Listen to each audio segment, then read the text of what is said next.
This is it. The season finishes today. We currently sit in 5th. 3 games to go. On 76 points, automatic promotion. We need 6 more points minimum. We've got our first game coming up next against Forest Green. It's a big game, this one. We're up against first in the table and we need all 3 points. So let's pull it out of the bag, lads. Come on. It's almost like it was all planned out. We need to beat top of the table to get all 3 points on our road to automatic promotion. But I can assure you, it wasn't planned out. And the team that hasn't lost away from home all season proved why they are so clinical as they got the lead 6 minutes into the game. Absolutely unbelievable start for the away side. Gomez tried to pull us back into it, but his shot went well wide of the target. After being one-on-one, you should have thought that he would have hit the back of the net. You would have thought it anyway. But an absolute lifeline was gifted to us by their number 19, McGinley. Wipes out Brandon in the box, who was going nowhere.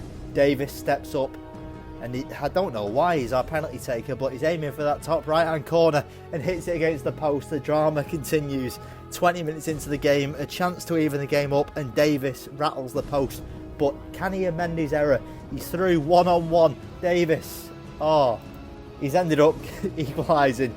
And a brilliant through ball from Gomez does mean that we have a lifeline in this one. A second lifeline. He's through. The number 20 can't keep up with him. Davis is fighting him off all the way and aims at the bottom corner, and this time gets it into the back of the net.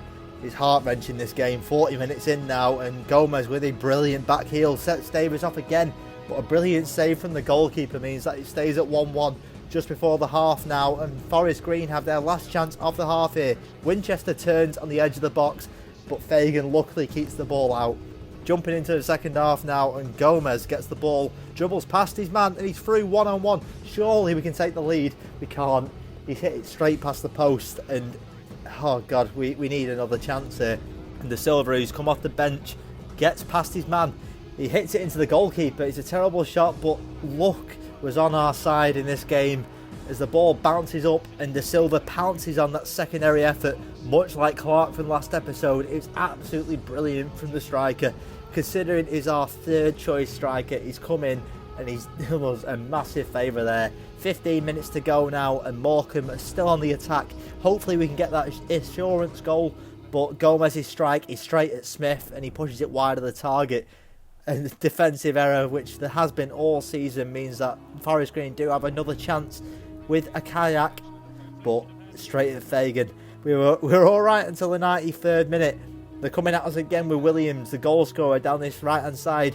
They try and scissor kick volley it in, but luckily somehow, some way, we managed to get our 3 points. With 3 points off the automatic promotion spots after a 2-1 win against Forest Green. Brilliant.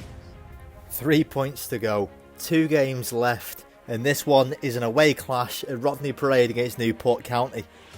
They started the game, they came out the traps, I'm not going to lie, a lot quicker than us. Labadie, their number 4, rattles the ball past the goalkeeper straight away. 4 minutes into the game, and they're causing so much drama here. We need the points, and they somehow came out the blocks quicker than us. Come on, we need to get something out of this. Polian passing the ball out to Ledbetter. They're back in the attack, and Amond is forcing a save out the goalkeeper. The ball's bobbling round the box, and luckily Leisman manages to get a slide tackle in to stop the attack. Leisman yet again throwing his body on the line, but an 18-yard header is headed towards goal, and all Fagan can do is push it against the post. It hits both posts and goes into the back of the net, which means Newport go 2 goals ahead in this one. Unbelievable stuff. And Clarke with our first chance of the game, because we struggled to get through. It hits the defender and the goalkeeper stops it from going out. We're going into the second half, and luckily the team's woken up finally. Eklund passes the ball inside to Gomez. Alvarez tries a first time shot, but it goes wide of the target. The 2-goal deficit's still there. Gomez throwing his body on the line, throws the centre half on the floor, keeps the ball, runs forward, but the centre half recovers, which means we have 10 minutes to try and halve this deficit and even bring it back. Gomez manages to halve it eventually. His left-footed strike goes into the back of the net, past the goalkeeper at the near post. Is a brilliant strike from the Argentine forward, but is it going to be enough? Can we manage to salvage all 3 points? We have a chance here in the 88th minute. The ball's passed out to Eklund. He gives it back to Clarke, and surely he can equalise. Surely he can put it in the back of the net, but he drags his shot wide of the target, which means we do lose this second game at Rodney Parade. We lose 2-1, and it's all going down to that final game against Crawley. And here it is, last chance saloon. 1 game to go. A home game against Crawley Town. We need all 3 points. You can see there, it's all coming down to this game. We need to get the 3 points to get past Gillingham. It's going to be a tough one. But the lads were up for it, luckily. And they came at the blocks early. As a nice passing move and a brilliant skill pass from Clarke fed confidence into Gomez as he turned his man inside the box and rattles the ball straight into the top corner to give Morecambe an early lead in this one. You can see a brilliant pass there from the striker, gives it to Gomez, turns his man in the left-footed strike, leaves the goalkeeper powerless in that one there. 27 minutes in now, and Crawley do come back at us with our on-loan player Dehaan playing at left-back, but the header is poor and straight at the goalkeeper. We're back on the attack here, and it's those two again, Clarke and Gomez linking up at the front line. Gomez is holding the ball up well until Clarke makes his run. He drives towards the box but rattles his shot well over the bar. Unfortunately, he can't double the lead there and then. But Eklund has the ball, passes off to Gomez. This time Clarke tries it again, but this time he makes no mistake. The second chance striker strikes again as he hits it into the near post. Or inside the near post, should I say. And it's a brilliant strike. The keeper has had no chance with both of the goals so far. And that does mean we go into the break 2-0 up.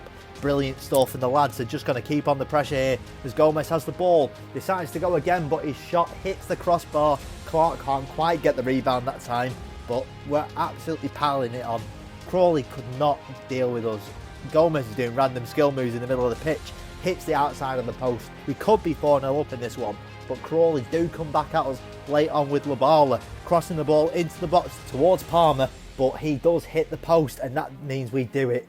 We managed to get the 3 points that I needed. Eklund and Gomez are absolutely ecstatic there. We have got our automatic promotion spot. And what a relief that is. 3rd place. We're going up automatically to League One this season. Everything we've aimed for this season has happened. We're nowhere near the top. You can see 82 points to 98 and 95, but we've done it. Goal difference has helped us there. Some of the goals that we've scored throughout the season has helped us propel our way up, and we don't have to go through the treacherous playoffs there. But that's it. Brilliant stuff. Dramatic stuff over. Let's get into the end of season reports. Now, because there's 2 youth academy reports at the end of the season, I'm just going to do a quick roundup of what's happened. So Hugh Lee, his potential dropped to 84, so he's gone. Isaac Roberts, the exact same, his potential's dropped to 84, so he's gone as well. Akira Taniguchi, 82 potential, dropped right off, he's gone as well. And Yodo Mishima joins Taniguchi there, his potential's dropped to 87, so he's in the bin list as well. Philip Madsen, a long-term prospect in our youth academy, has dropped to 87, so we're going to go with the younger Madsen, and we're going to stick Philip in the bin. The last name we docked off was Bradley Hughes. He was brought in as a potential new left-back at the club, but with an 85 potential, he's not going to cut it.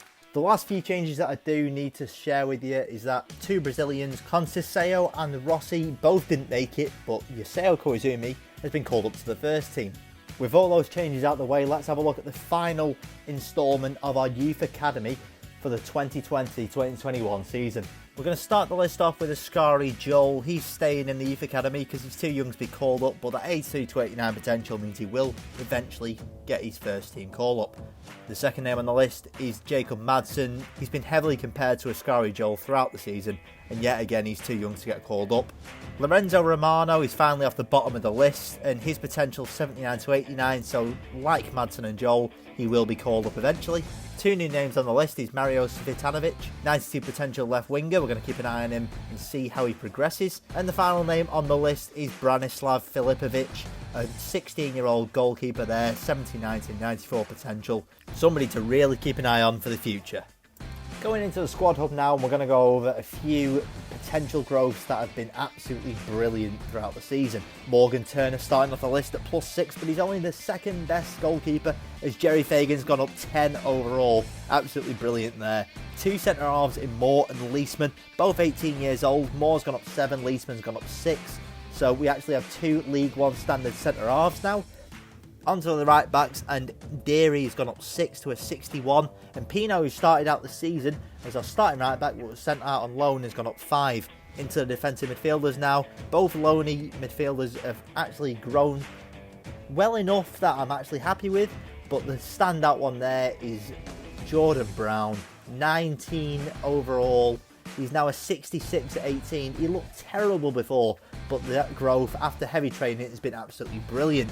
A few notable names as well in the midfield is Elliot Evans on +6. We have LeBlanc there at +5 and Ed Hughes at +5 as well. Onto the wingers now, and Harrison Bailey's gone up +6 to a 68.